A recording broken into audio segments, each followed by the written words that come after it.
Pteridophytes. ठीक है, pteridophyte क्या है? Main plant body is sporophyte which is differentiate into true roots, stem and leaves. ठीक है, अब टेरिडोफाइट क्या है? टेरिडोफाइट अगर देखा जाए तो पहले ऐसे प्लांट्स थे जिनमें वैस्कुलर बंडल्स पाया गया। ठीक है, टेरिडोफाइट्स पहले ऐसे प्लांट्स थे जिनमें वैस्कुलर बंडल का मतलब क्या हुआ? जिसमें कि जाइलम और फ्लोएम डेवलप हुआ। अब यहाँ पे इवोल्यूशन हो रहा है कि नहीं? इवॉल्व हुआ, वैस्कुलर बंडल में आया, तो यहाँ पे क्या हुआ? जाइलम और फ्लोएम पाया गया, यानी कि जाइलम और फ्लोएम का डेवलपमेंट हुआ। इसको हम अगर कंबाइंड रूप से जाइलम और फ्लोएम को कहें तो ट्रैकियोफाइटा बोलते हैं।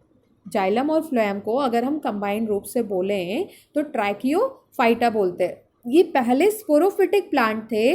मतलब क्या है कि इनकी मेन प्लांट बॉडी ही डिप्लॉयड कंडीशन में थी। अब आप देख रहे होगे कि टेरिडोफाइटा, अभी आपने ब्रायोफाइट्स के बारे में पढ़ा, तो ब्रायोफाइट्स में क्या था? नीचे गैमेटोफाइट, ऊपर स्पोरोफाइट। ठीक है, अभी आपने यही पढ़ा था कि नीचे यानी कि टोटली जो होते हैं वो स्पोरोफाइट टोटली डिपेंड होते हैं गैमेटोफाइट पे, उनका जो भी है वो और लेकिन यहाँ पे स्पोरोफाइट बिल्कुल इंडिपेंडेंट होते हैं। तो इन दोनों में क्या हुआ? मॉडिफाइड हुए ना थोड़े से, टेरिडोफाइट थोड़े मॉडिफाइड हुए। क्यों, कैसे हुए? ये आपको अभी बताया कि वहाँ ब्रायोफाइट्स में ये टोटली जो स्पोरोफाइट था वो डिपेंड था गैमेटोफाइट पे, बट यहाँ पे क्या हुआ? गैमेटोफाइट जो हो रहा है वो थोड़ा सा मॉडिफाइड हो गया, गैमेटोफाइट ख़त्म हो गया और स्पोरोफाइट पे आ गए। स्पोरोफाइट पे आने का मतलब क्या हुआ? ये हैप्लॉयड नहीं है, अब ये डिप्लॉयड हो गए। इनका प्लांट बॉडी जो है वो डिप्लॉयड कंडीशन में हो गया, यानी कि स्पोरोफाइट इंडिपेंडेंटली होते हैं। ठीक है, इंडिपेंडेंट होते हैं। अब ये रेनी सीजन में पाए जाते हैं, तो इसका ये मतलब हुआ कि ये सिर्फ रेनी सीजन में ग्रो करते हैं ना? बिल्कुल नहीं। रेनी सीजन में ये फर्टिलाइजेशन करते हैं। ठीक, रेनी सीजन में क्या करते हैं? फर्टिलाइजेशन करते हैं। बाकी सीजन में ये सस्टेन करते हैं। बाकी सीजन में ये सस्टेन करते हैं। कैसे? वैस्कुलर बंडल की वजह से, क्योंकि इनमें देखो दो चीज़ें मिली। पहला स्पोरोफिटिक कंडीशन है यानी हैप्लॉयड कंडीशन, और दूसरा क्या है? Vascular bundle. वैस्कुलर बंडल का मतलब जाइलम एंड फ्लोएम की प्रेजेंस, यानी जाइलम एंड फ्लोएम इनमें डेवलप हुआ। किसमें हुआ? टेरिडोफाइट। ये क्वेश्चन आ चुका है। फिर क्या है? ये मोस्टली रेनी सीजन में ग्रो करते हैं। ठीक है, बाकी सीजन में ये सस्टेन करते हैं। और किसकी वजह से करते हैं? वैस्कुलर बंडल्स की वजह से करते हैं। अब मैं थोड़ा सा आपको ले चलती हूँ थोड़ा सा ड्राइंग करने, क्योंकि लगता है थोड़ा ज़्यादा देर हो गई। तो सबसे पहले हम क्या करेंगे? पहले अब यहाँ पे वहाँ पे क्या होता था? गैमेटोफाइट पहले बनता था, यानी N से 2N की तरफ चलते थे ना। पर यहाँ पे क्या है? यहाँ पे ये 2N है, यानी हैप्लॉयड है, इससे स्पोर्स बन रहे हैं, स्पोर। फिर क्या हो रहा है? अब यहाँ पे देखो कंडीशन क्या है? यहाँ पे दो तरह के सीड्स बनेंगे। यहाँ पे सीड भी है, लेकिन अभी मतलब यहाँ पे कैसे ग्रो कर रहे हैं? ये दो तरीके से हो रहा है।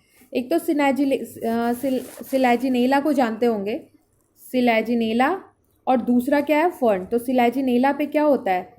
मतलब अलग अलग होता है, यानी मेल सेक्स ऑर्गन माइक्रो और female sex organ mega. Micro और मेगा ये दो टर्मिनोलॉजी हम जान लेते हैं, उसके बाद आगे फिर धीरे धीरे इसको समझेंगे।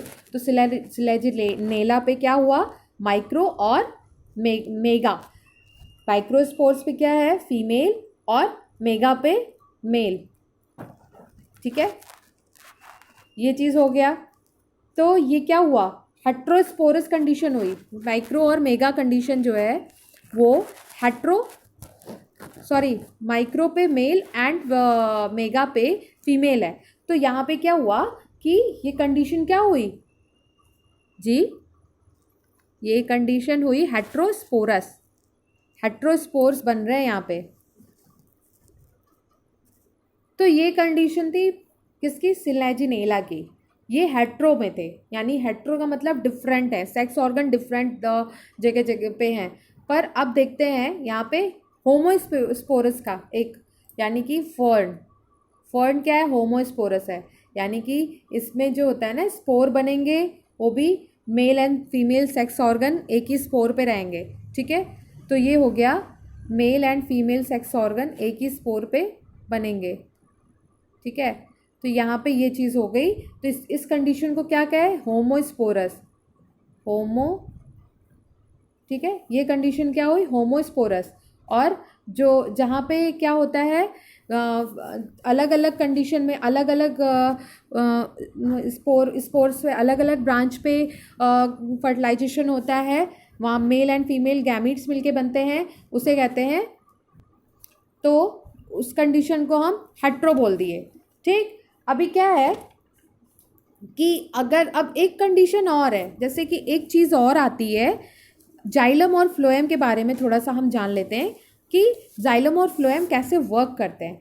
अगर जाइलम में वेसल एब्सेंट हो जाए, जाइलम में वेसल्स एब्सेंट हो जाएं और फ्लोएम में सीव ट्यूब एब्सेंट हो जाए, जाइलम में वेसल्स एब्सेंट हो जाए, फ्लोएम में सीव ट्यूब एब्सेंट हो जाए, तो क्या होगा, मतलब क्या, कैसे ये जो अगर इनका और इनको कंपेयर करें तो क्या होगा, ठीक, एब्सेंट हो रहे हैं। अब क्या हो रहा है, तो जाइलम में क्या होगा, जाइलम में ट्रैकिएट कंडीशन आ जाएगी, ट्रैकिएट बन जाएंगे, और फ्लोएम में जाइलम ट्रैकिएट बनेंगे और फ्लोएम में सीव सेल्स बनेंगी। जाइलम में जाइलम ट्रैकिएट और फ्लोएम में सीव सेल्स बनेंगी, ठीक है।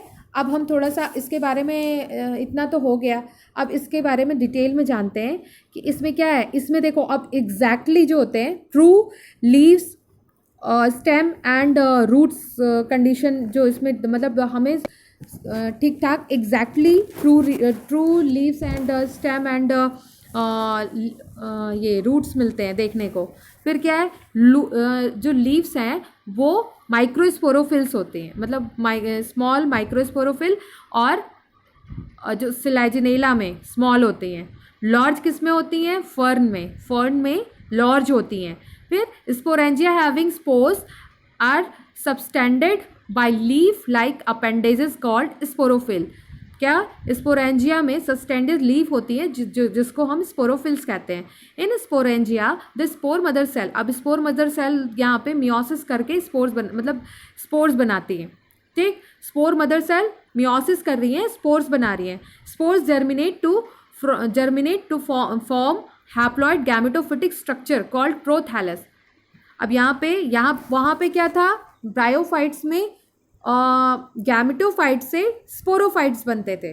यहाँ पे क्या है, स्पोरोफाइट से हैप्लॉइड गैमेटोफाइट स्ट्रक्चर बन रहा है जिसे हम प्रोथैलस कहते हैं, ठीक है। अब ये तो हो गया। प्रोथैलस में क्या होता है, एंथेरिडिया और आर्किगोनिया दोनों होते हैं, जो एंथ्रोजॉयड और एग सेल, यानी कि एंथेरिडिया क्या करेगा, एंथ्रोजॉयड्स को बियर करेगा, और आर्किगोनिया जो होंगे वो एग सेल को करेंगे, और ये सब एक साथ फ्यूज़ होकर के जाइगोट बनाएंगे, और जाइगोट मल्टीसेलर। अब क्या क्या है, स्पोरेंजिया, पहले तो स्पोरेंजिया में सबस्टेंडेड स्पोर्स होते हैं जिसको स्पोरोफिल्स कहते हैं। स्पोरेंजिया फिर स्पोर मदर सेल में डिवाइड, मतलब मियोसिस के बाद स्पोर्स बनते हैं। फिर स्पोर्स जर्मिनेट होकर के हैप्लॉइड गैमेटोफाइट्स बनाते हैं जिसे हम प्रोथैलस कहते हैं। उसके बाद प्रोथैलस में क्या होता है, male and female sex organ होते हैं जो एक साथ फ्यूज़ होकर के फर्टिलाइजेशन करते हैं, और जिसके रिजल्ट में जाइगोट बनता है। Zygote produce multicellular differentiated sporophyte. Zygote multicellular differentiate होकर के मल्टीसेलुलर जाइगोट क्या करते हैं, मल्टीसेलुलर स्पोरोफाइट बनाते हैं, मल्टीसेलुलर स्पोरोफाइट्स बनती है जाइगोट के थ्रू। अब ये 4 क्लासेस में है, सीलोपसिडा, लाइकोपसिडा, सीनोपसिडा,